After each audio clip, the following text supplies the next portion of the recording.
And welcome back to Community Conversation, our first episode of 2024 with a couple of my favorite people that we're bringing back here to talk about Mentoring Month here in January 2024. So thanks, Laura. Thank you, Lily, for joining us.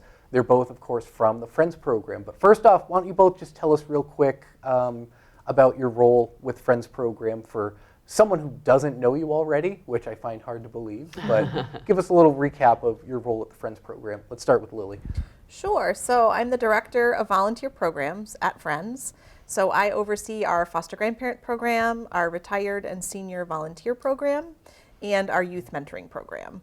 So those are the three programs at Friends that are really designed around volunteerism. Gotcha. What about you, Laura? Great, and I'm Laura Miller, and I joined the staff of the Friends program about a year and a half ago, and I work on development. So that means I do fundraising and event planning and little of everything, marketing, community relations. I get to have all the fun stuff. Like nonprofit work, it's a little bit of everything. A little of everything, yeah. And we love what we do. Tons of fun. Yeah, tons of fun. And you guys have a great team, and I've worked with Friends program over the years and just love your mission and the work that you do. So to circle back on National Mentoring Month, that was sort of, I think, Laura, when you had reached out, sort of one of our goals for today's program is to let people know about this initiative and about youth mentoring. So I don't know which one of you wants to take the lead on that, but let's learn a little bit more about that. Well, Lily, why don't you talk a little bit about the importance of mentoring? So mentoring is, I think, a topic that's easy to talk about because it's so relatable, right? Yep. So most of us have a fond memory of a mentor, whether it's at your job or as a child. It's something I think that we can easily relate to as something that we all in some ways need. And so mentoring is also, I think, a program at Friends that most people in the community are familiar with. That's something that we do or provide. And so I've always thought of it a little bit like a ripple that is going out into the community. You have a mentor who is devoting their time and attention to a child that needs it the most. And we invest in things that matter. Invest in your time and your talents and in a lot of cases your skills. Teaching a child something new or exposing them to different experiences. We've had mentees come to us, and when we do their intake interview and we ask them what they want to do, it is kind of astonishing how simple some of these requests are. Yeah. I would like to go to downtown Concord, right? They live in Concord, but it's not accessible to them because they don't have transportation or they don't have a caregiver who has the time to just window shop. Right. And so connecting somebody with a caring, positive mentor who can devote that time and attention really matters ultimately. Yeah. And we have people that contact our program 30, in some cases 40 years after being mentored. And they say, I can't tell you how much this program meant to me. I still think of my mentor. We have a great story about one time they were driving in the car, this mentor and mentee, and an ad came on the radio for a Celtics game. And the mentor turned to him and he said, you ever been to a basketball game? He said, no. And he said, let's go. And they did it. They drove into Boston. He bought the tickets. He took him to his first basketball game. And that stands out in his mind and will for the rest of his life. So I feel fortunate enough, I know Laura does as well, to be able to witness these moments of connection. Now, you mentioned the intake portion. How does someone or a family or a youth become a mentee, and how do families just hear through kind of outreach, word of mouth, and then how does that process work? So it's a little bit of everything. So in a lot of cases, it's a referral through the school system. So we work very closely with school to family liaisons in each of the elementary schools that are in our area, as well as the middle schools. We will sometimes get referrals from counselors. And in some cases, we are looped into the family because of an older sibling. So we might have served an older sibling with a mentor, and now we know there are 4 younger siblings. And so we have those mentally in our lineup as somebody that might benefit from, say, our St. Paul's Monday night mentoring. And so it can be word of mouth. It can be somebody contacts us. Yeah. They can self-refer. But schools are really, I think, our number one probably referral source. Okay, good to know. Yeah. Now, something when I was looking on the website I just want to make sure I get it right, that 63% of the children served reside in households where English is not the primary language. Yeah. I had seen that, so that's an important factor I wanted to also Very just bring up important. and ask you guys about, is just the fact that a lot of these services are benefiting members of our Yes. community who need that support the most. Yes. Right? Yes. We serve a very high population of new Americans. And we have really, I think in the last year, really focused on how can we provide resources to families where English is not their first language so that they can really understand the material that we're presenting to them about youth mentoring. Yep. Whether it's a contract through the language bank to have an interpreter or translator. We recently had all of our forms and parent manuals translated into our top 4 languages. Nepali, Swahili, Lingala, and Kinyarwandan. Okay. And how can we create some inroads that we lost during COVID, right? Right. So much of this was about relationship building and becoming trusted. We can't do that virtually in the same way. Yep. We run into times where the phrase youth mentoring is difficult to translate into some languages. And we've even had translators or interpreters say, what is this? So if you just try The doing concept. Yeah. of the mentoring concept, so is- just Yeah. doing something like a Google Translate might Yes. miss the Yes, context the of what nuance, that even means, the the nuance nuance. of it. And so we are not at all afraid to take however long it takes to go to where the families are. Sometimes, most of the time, that's in their home, and taking the time to answer every single one of their questions. And we have had times where parents apologize for asking so many questions. And I say, never apologize for caring about your child Right. and wanting to make sure that this is an appropriate program. Yep. Yeah, and you know, sometimes we're met with a lot of skepticism, but I would say in almost 100% of cases we're met with, thank you so much. This is Right. just what we've been hoping for when we leave. Right. So- Because now more than ever, families are working so hard to Oh. provide for their families and So to hard. right. So this is a So hard. resource where their child can go downtown or go to a basketball Yes. game. Right. It just fills the need. There's a need in the It's a community. and it positive connection. Fills that need. Yeah, Yep. yeah. Okay. It doesn't cost money. It doesn't really. It's an investment of time for the mentee and the mentor. Is there a limit to how long it can go on for officially? Is it like, well, you're a mentee for 1 year, or is it kind of a lifelong? Well, so it's a great question. So the official answer is each match, a mentor signs up for a 1-year commitment, as well as the mentee. The mentee has to say, yes, I will commit to this. We have lots of matches that go beyond 1 year, and then they sign on for another year and another year. Right now we have a match that's in their 5th year. Mentees officially age out of mentoring at 17.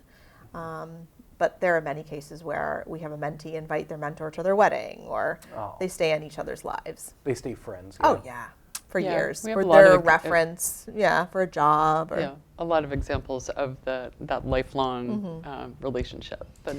And one of our board members last summer bumped into their mentee 25 years later, and at Market Days of all places, and they shared information, but they had not kept in touch until then, and now they've refreshed that relationship, and that young person who is now a parent themselves and a successful healthcare worker up at Dartmouth, and really cool. had really gotten to success. Right. And that's a success yeah. story of a great mentorship relationship, and also a success story for Market Days as a place where you can meet up. And That is so Always, true. always. I will say it's a huge connector. Yeah. Yeah. yeah, It's a very small community. right. Yeah. And that it's a great place to connect with It people is. you haven't seen. It is. Usually people you want to see. Well, it's the Occasionally front someone where you porch, right? It's the front porch Yeah. of Concord, right? Everybody's out. have you seen any instances where a former mentee then becomes a mentor? Yes, Do that's they- my That favorite. just happened. Actually. That is my absolute favorite. So more often than not, I think when that happens, it's because they feel very compelled to want to create that same experience, that special magic in a way for somebody else. Right. So right now we have examples in our site-based mentoring program. We operate one at St. Paul's, and we also operate one at Hopkinton High School. And we have a mentor who, as a child, really remembered how special it made them feel. And that's why they ultimately decided they wanted to mentor themselves. So it happens fairly regularly, I would say. That's great. It is great. And that's a testament to that the program's working, Yes. right? That people want to continue to be involved in some way. Yeah, and it's that ripple that I was talking about earlier where it continues. That the care and compassion that you pour into somebody else ultimately then creates this waterfall where they want to do it to somebody else in their life. Nice. Now, on the other side, I asked about how do you get involved as a mentee, but as a mentor, how do people get involved? How do you recruit people? How do you make sure they're a good candidate for the program and find a good match for them? Tell me a little bit about that process, if you could. Yeah, so we do it in different ways. Laura is phenomenal with networking, so being at events so that people know that there are opportunities. We have opportunities up on our website. We do a lot of recruitment online. There's a lot of volunteer postings. Yep. It's really a lot of word of mouth. People are looking in lots of ways for how they can give back, but they're looking for, I think, a more formal approach. They want to make sure that the time they're putting in matters enough, right? If I invest this amount of time, is it going to be something that lasts? What do I do if I need support? And so really, it is a fairly extensive process on both sides because we need to make sure that this is something that is really going to make sense for both the mentee and the mentor. So there's an interview process, an application process, a screening process. Yep. And really what that is about is getting to know the mentor and the mentee so that ultimately in that process we can make the best match possible. Right. And is it any adult age group? You can have volunteers of many different generations who Yep. are mentors? 16 and above is Yep. our typical cutoff for the youngest. 16-year-olds are site-based mentoring, so they're not out in the community in the same way. We don't want them transporting a mentee, for instance. And then 18 and above are eligible for community-based matches. And then really the sky's the limit after that. We have folks who are in their 80s who are Right. absolutely magnificent mentors. Yeah, I was going to say I can picture how different generations of mentors Yeah. can provide different types of life experience.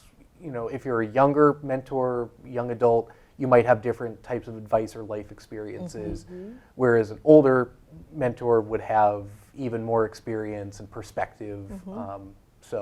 All sound incredible, right? Yeah, and the key is making that match so that they're both getting something out of the experience, both the mentee and the mentor, because that makes people want to stay Right. in it Okay. and Yeah. trying to match interests and energy levels and all of that kind of I bet style the energy issue level is a and- big Yeah. one, right? Well, it's interesting because I would have thought that you would match similar with similar. And sometimes we find it actually works really well to match an exuberant or outgoing child with someone who's a little more reserved or quiet because it can give the child center stage, which in some cases, if you're from a very large family, you don't get that You very don't get often. that chance, yeah. And so we find that that's sometimes a situation where somebody can really bloom. So that's always it's always interesting. Yeah. So what are some of the other examples? I've heard, you could do something, go downtown and just walk around downtown. I'm sure you could go to a movie at Red River Theaters or go to a Celtics game or go to we don't have the Fisher Cats baseball team. I was going to say the Manchester Monarchs. That's not a thing anymore. But there's a lot of different activities. Could you share some other examples of kind of those types of activities that you've heard of or All sorts. Well, I think it's important to know that it doesn't have to cost money. it could be something. So it could go, be go a to White hike Park or Or yeah, watch a just movie go- at yeah. home, bake cookies. arts and crafts. Yep. Go a snowshoeing. We've heard of that one where they strapped on, I don't know, they had like boards and they made their own at one point. I don't know Yeah. how successful they were, but I mean, that's part of the fun, right, is the project. Yeah. Hiking is a really big one when the weather is a little bit nicer. We have so many trails in the area. We do. Really just exploring areas that someone's never been to, whether it's a riverbed or a lake or a pond. Yep. Parks, all the parks in Concord, there's so very many. Yeah, many of the kids that are in the program are, we don't consider it urban, but the Heights is a pretty urban Sure, area. And if you never get a chance to explore the Audubon trails or, something doesn't have to be far away, it's outside of your immediate space and your comfort zone. And it never trying something new. fails to see how inventive a mentor can be. We once had a very experienced mentor. She'd been matched 3 other times. Her mentee announced that she was going to be a vegetarian. And she was a little concerned that maybe she wasn't going to have like the balanced protein or this and that. So they went to the store and they meal planned and they decided to make a meal together. And then she made an extra portion. It was some sort of vegetable pot pie or something that she could bring home with her. So I thought that was, she's learning something. They're cooking together. They're planning. What does it take to make a meal? Yeah. That's a popular one. What's something you'd like to make? And then let's learn to make it. It's fun. It's life skills. You go buy the ingredients. Creating something. Yeah. That's really cool. That's a fun one. We once had a mentor that knew a mentee was moving to a new town in the area. Mentee was feeling really nervous about not knowing the area. Drove them, 2 towns over to just kind of look around. This is what it looks like. This is what it feels like to be here. Right. So this is great so far. I just want to make sure people also know where to go to learn more. Friends Program website is at friendsprogram.org. Yep. Is that easy as that? That's It's easy. It's the easy. easiest website. It's great. It's perfect. Easy to And remember. easy to remember, and I've gone. It's nice to navigate and look up information. Yeah, we did a folks- complete reboot of the website this year. Hooray. So it's a lot better. That's always a nice Oh, energy yeah. to an organization. It's like Absolutely. a reboot to the website helps. Yeah. Yeah. So And folks, there are volunteer forms right there to Right there, to yep. request more information. And I think I've also seen all kinds of posters all over downtown Concord that have Friends Program information. Yeah. If you go into any of the banks or into Gibson's or the Works, there's We're probably there. information. You're there, which is actually, it's funny that traditional method, like even just like the bulletin boards, like downtown or anywhere, that you find yourself looking at them. Yeah, you're waiting in line. Yep. I think our motto is try everything, right? I mean, if you're at the Works, you're sitting there, Yeah, you're looking around. we have a you're captive waiting. audience. Yeah, but I have seen those Friends Program flyers. If you still have those, I've seen them. I think Sure. I've seen them all over town. Yeah. So if people see that, that's another way they can just think of you guys. And I know we're talking about just the mentoring, but I know we don't have to get into each one in detail, but there is the foster grandparent program. Yes. What are the other branches of? So RSVP, which is the Retired and Senior Volunteer Program, and I think part of what's interesting about the 3 volunteer programs is that each of them are mentoring Okay. in some way, right? Yep. So the foster grandparent program is also mentoring. They're just doing it in a classroom. Right.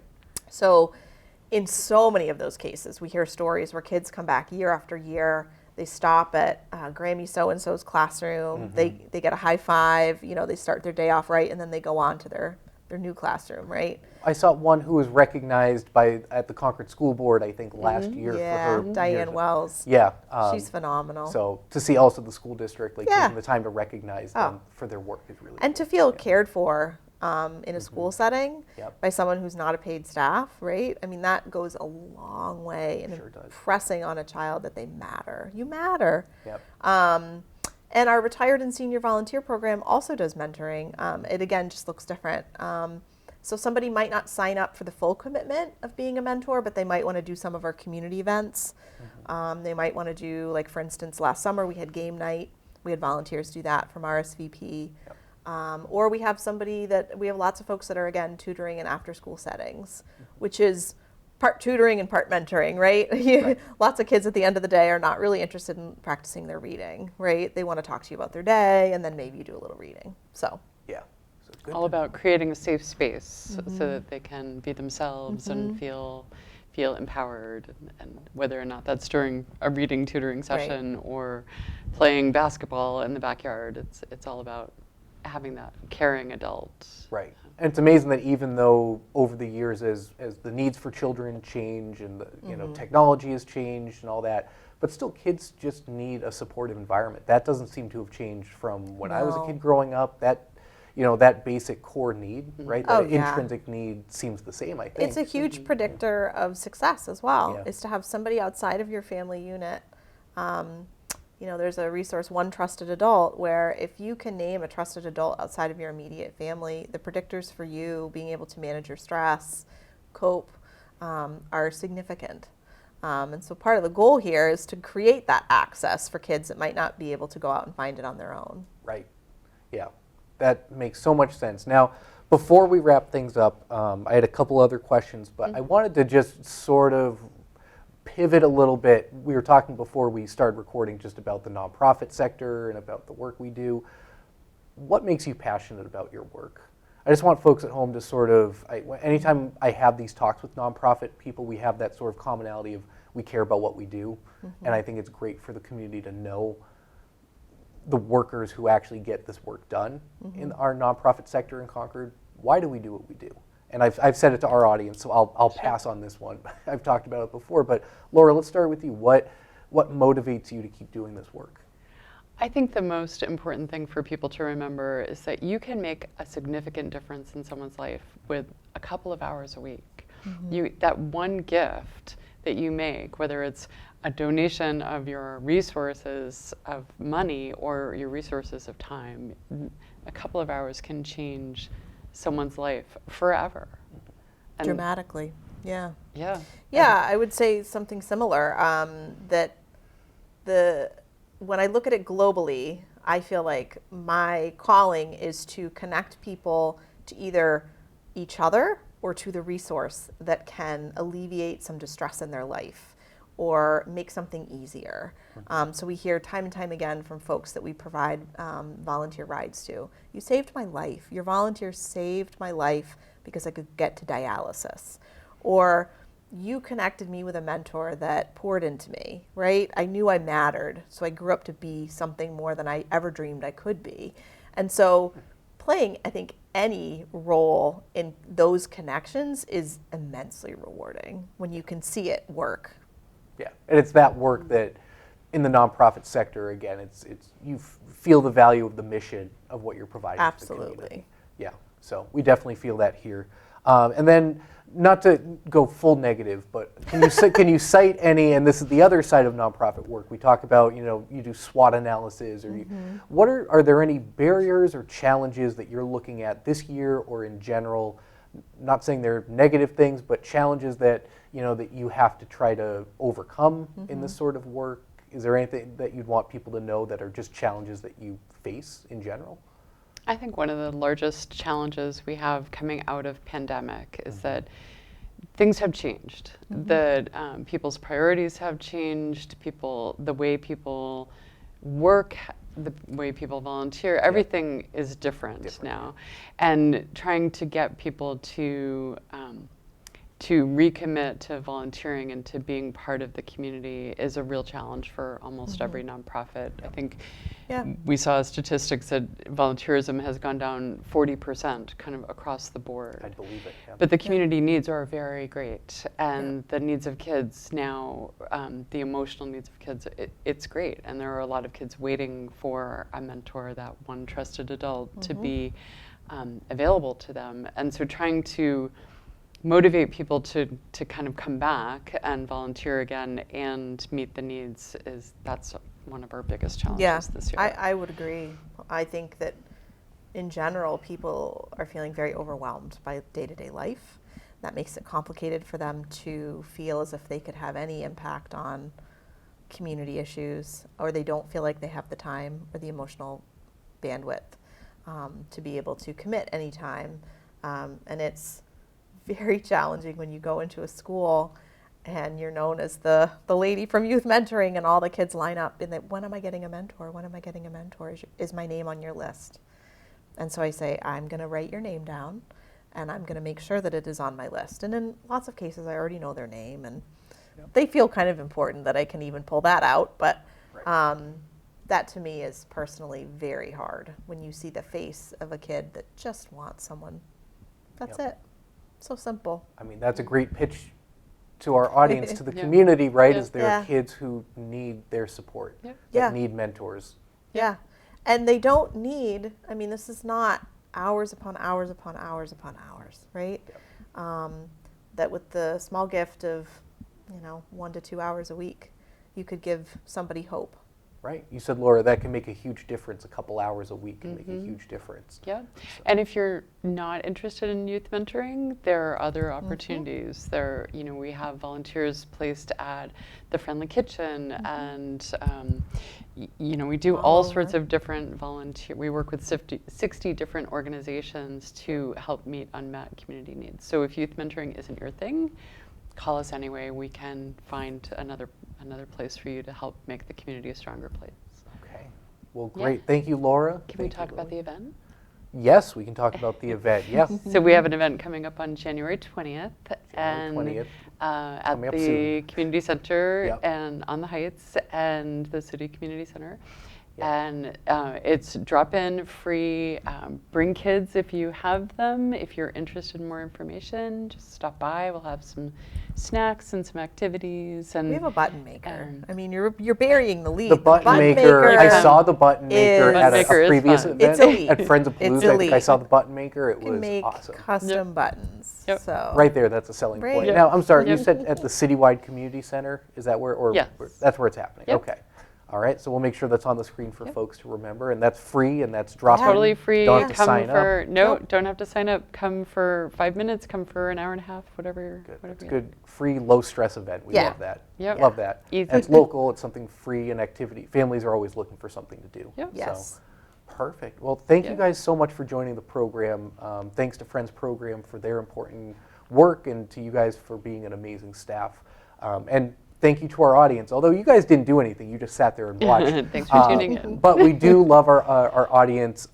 Last year was a big year for Concord TV. We surpassed our viewership on YouTube, on Facebook, That's Instagram, and so we're continuing to grow as a brand. So that is due to the people watching at home. Don't forget to subscribe on YouTube. Don't forget to subscribe to our podcast channel. And if you have ideas for programming, let us know. I'm always open to new ideas. Until next time, thanks for watching.